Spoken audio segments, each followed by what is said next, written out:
Mga pagbasa karon diha sa Ebanghelyo sumala ni San Lucas, chapter 12, verse 49 to 53, nag-asoy kanato sa pangandoy ni Jesus alang sa pagpadilaab sa kalibutan o kaanindot kung kini mo sila na. Sa kini ka pasumbingay, sa kaparabol, din gihulagwan ni Jesus ang mahitabo human sa pagsangyaw sa mayong balita. Human mutuo o mausab ang uban alang sa pag-andam sa Kristohanong kinabuhi nga musunod sa dalan ni Kristo nga mao ang dalan ang kamatuoran ug ang kinabuhi. Una, nagtumong sa iyang mga tinun-an din ilang misyon mao ang pagpakaylap sa maayong balita. O sa umaabot, sayod siya nga kini maka-create og division o pagkabahin-bahin. Tungod kay si Jesus, wala mo pahiluna sa mensahe sa Dios diha sa status ko nga kahimtang sa mga Hudyo.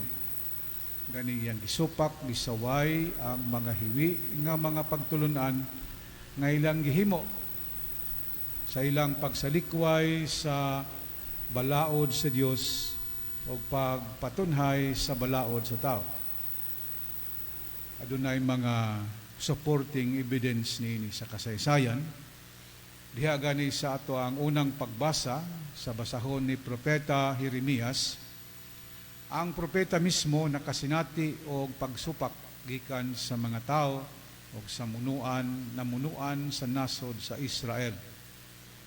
Tungod niini, gihigtan siya pisi o niya gitunton, gihulog siya sa atabay. Ang mga atabay dito sa Israel, laom, kaya ang tubig dito, laom. Di pareha sa atabay kaniya do dinhi sa atong dapit, nga mabawra, 8 feet, 10 feet. Pero dito laom, niya gimad-an ang maong atabay o lapok na lang. Sigurado nakasinati si Propeta Jeremias o kalisdanan. Bunga sa iyang pagsangyaw o pagsulti sa hari sa kamatuuran. Mo nagingon sa Vice President nga kung magsulti kag kamatuuran, dili kini red tagging petition. Ako lang gi-quote ang kanang mga headline news tagadlaw. No?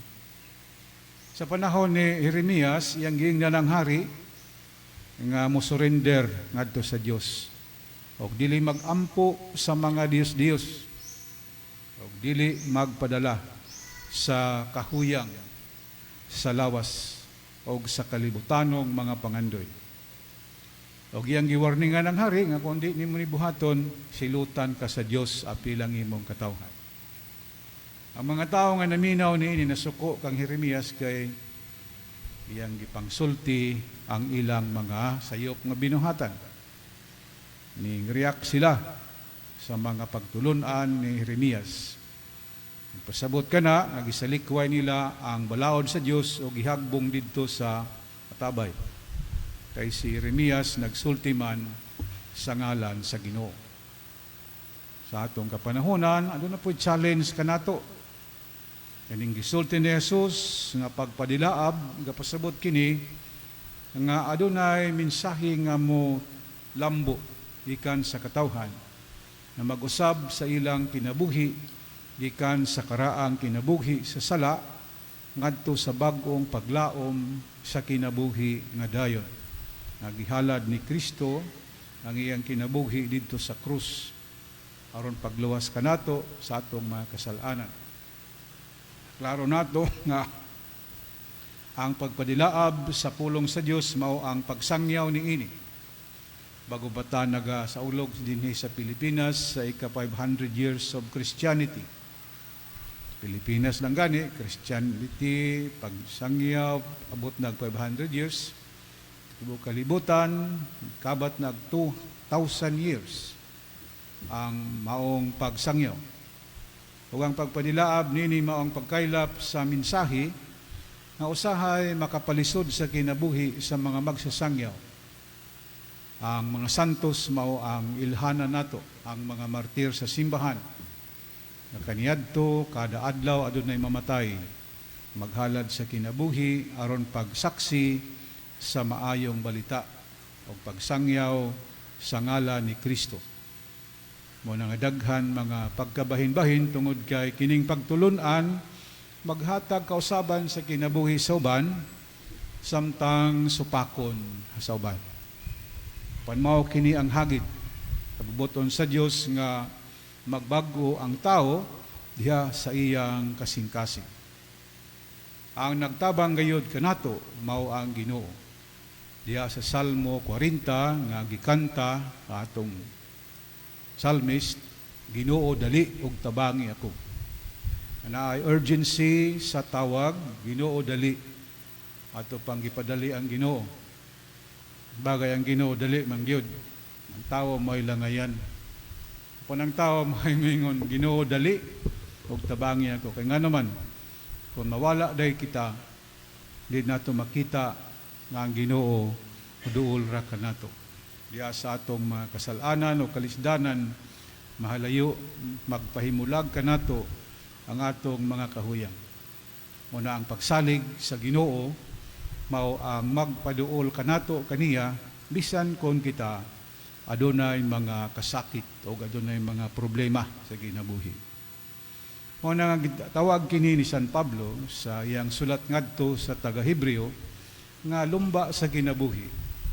Ang mga Kristiyano mosalmot sa lumba sa kinabuhi o magsalikway maningkamot sa pagsalikway sa mga butang nga makababag sa pag-abot sa gingharian. Sugod niadto pagsangyaw ni San Pablo, makita na nato ang kining maong lumba. Kung magisgot kitag lumba, no? May mga kompetisyon sa tanan kalibutan. Gani nakainamdom ko nga dunay usa ka babae nga may kay mudagan, no? Disod mga 13 years siguro nga nahimo siyang champion sa lumba. O namatay na siya o gihandom ang iyang kamaayo sa lumba. Usa na sa kapisikal nga kadaugan sa katao nga naningkamot nga mahimong hinumduman siya o mahimong magmalampuson diya sa lumba. Daghan ang mga kompetisyon sa kalibutan karon. Dunay mga dagko, dunay mga gagmay. Ang mga dagkong nasod nagkompetisyon sa armas, power, no? O makita nato diya sa inyong mga social media, no? Russia, Amerika, China, ambot ang Pilipinas kunon say ka contest, no? Uban nga mga nasod nagkompetisyon, dipinsahan ang ilang soberanidad, ang ilang gahom, ang ilang kabtangan ug uban pa aron dili mailog sa uban. Muna nga kita ginahinaya na tag-ilog, no? Muna nga kulba ang atong kinabuhi kung mapilta sa lumba sa gahom. Apan kining lumba nga gingon ni Jesus sa gahom mao ang pagpadayon, paglakaw sa iyang atubangan. Kadili pagbiya sama sa gibuhat ni Jeremias, wala siya mahadlok bisan kung asa siya ihagbong. Bisag asa siya moadto ang Ginoo naguban kaniya. Mao nay kamatuoran. Ato pa ang Kristiyano nga moapil ning lumba sa kinabuhi mogamit sa laing paagi sa pagkiglumba sama sa pagsalikway sa tanang mga butang nga may gilikayan sa uban nga makababag padulong sa gingharian. Diya sa Ebanghelyo gingon pangita pag-una ang gingharian sa Dios. Pangita pag-una. Unaw nato kunon sa gipangita sa tao pag-una. Unawa ninyo ang inyong kinabuhi kunon sa inyong giuna. Maka pa sayon kini sa pag-identify kung kita misalmot ba sa lumba sa kinabuhi ni Kristo.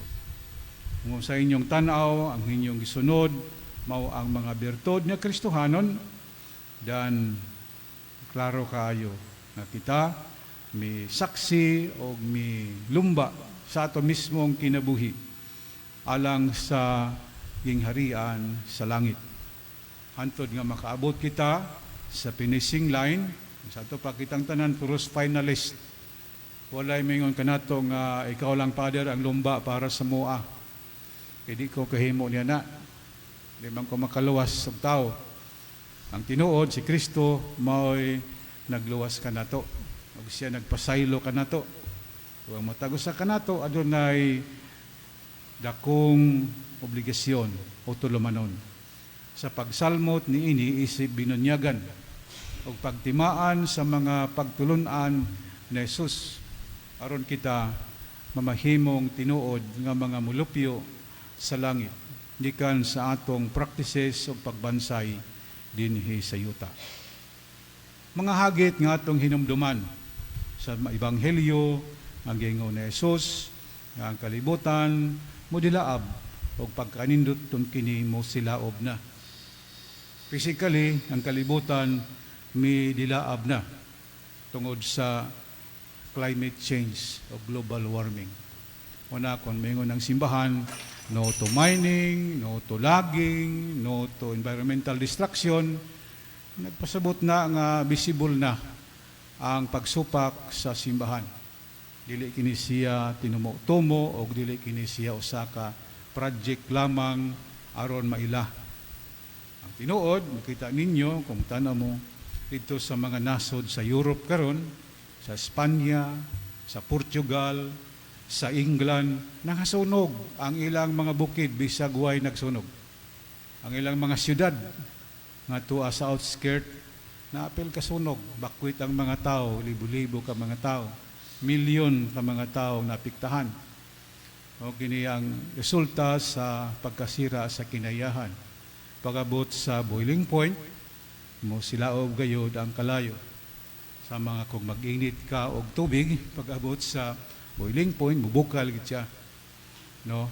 Muna nga ang kahimtang usab sa atong kalibutan, napiktahan nining mga lumba sa pagkuha og mga mineral diya sa yuta, pag-upaw sa mga kabukiran o mga kadagatan, ang atong mga isda. Doon ay mga samples nga hinigkuha na nay plastic sulod sa tiyan.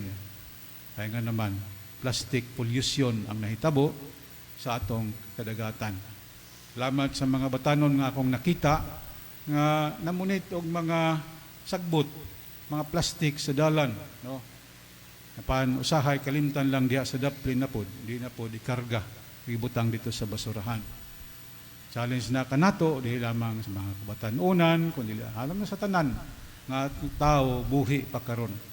In other words, kitang tanan nakiglumba sa atong kinabuhi, no? Usahay mas maayo pang mga batanon kay taas-taas pang biyahe, ligon pagtuhod. Ang mga senior kay masahay na imingon, Pader, pikit na akong tuhod, Pader, ni andar na ning mga kasukasuhan, mi andar na bisan kon way makina, no? Mo andar na gay na siya, it will take some fuel, maarabang gasolina. May rabakog mo na yun og baba, sunod semana. Pan kung dili, magpabilin og kataas o pagantos gyapon kita nga bisan ang way labot, bisan ang way sakyanan magantos kay mamahal man ang panlitonon. Lumba gyapon ang dating. Muna gigamit kini ni San Pablo aron makabalo kita nga unsa man gayud nga lumba diay ang atong giapilan. Kini bang pisikal nga lumba, material, gahom, o lumba sa pagpuyo sa kinabuhi nga kita mulahi suban nga dunay pagtuo. Kay klaro kaayo nga ang buti pasabot ni ini nga kining maong mga butang, mga gasa sa bala ang Espiritu Santo angay nga ipaambit. Sa maning mga gasa sa bala ang Espiritu Santo.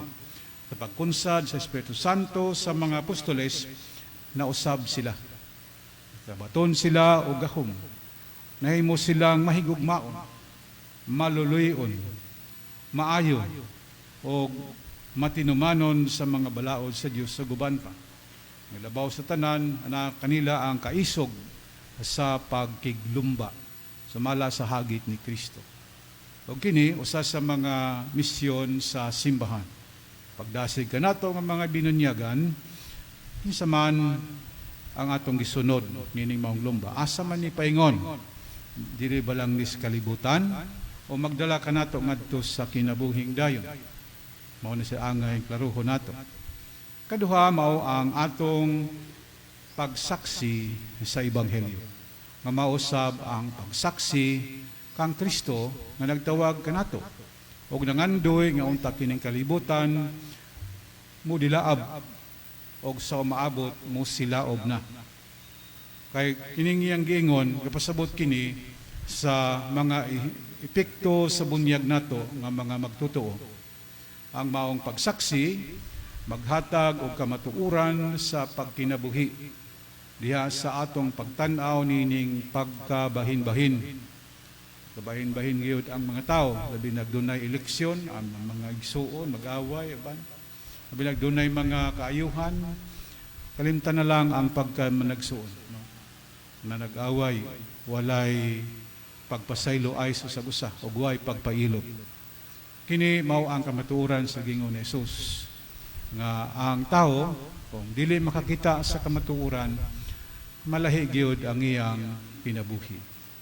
Ang paglahutay ug ang dili paglahutay adunay kalainan. Ang aktibo nga pagtuo, ang dili aktibo adunay usab mga kalainan. Ang pagdilaab sa pagtuo nagpaklaro kanato sa atong padulungan ning kinabuhian. Sa atong baruganan kon kinsa gayod ang atong gisunod ining kinabuhian. Laro ba gayod na kita misunod kang Kristo ug maningkamot sa pagwagtang sa tanan nga makababag sa pag-abot sa gingharian sa langit. Atong tanawon ideal kini. Murag kaingon kita kinsa man ang makahimo niya na. Apan dili kita makahimo niya na kung kita ra. That is why giingon ni San Pablo diya sa atong lumba ang Ginoo nag-equip kanato sa daghang mga kinahanglanon. We are equipped by grace, grasya diya sa atong nadladlaw nga kinabuhi. Aron kita mutuo og dili makalimot sama sa unang tugon nga ang mga namunuan, ang mga hari, ang mga tao nakalimot nga ang Dios may tagiya sa tanan. O kita mga piniyalan lamang dinis kalibutan. Nining maong Domingo, itong pasalamatan ng Ginoo sa maong mensahe. O tanaw nato ang atong mga tahas sa kinabuhi. Hinaot nga sa atong pagpadayon o paglumba nining hagit sumala sa pagpalayag ni San Pablo ngadto sa taga-Hebreo. Kita usab mahinomdom na samtang kita sa matag adlaw nagalawig ning kinabuhian. Hinaot kita na si Kristo ang atong kauban o ang iyang tawag mao ang atong padulungan isip mga binunyagan. Hinaot paunta.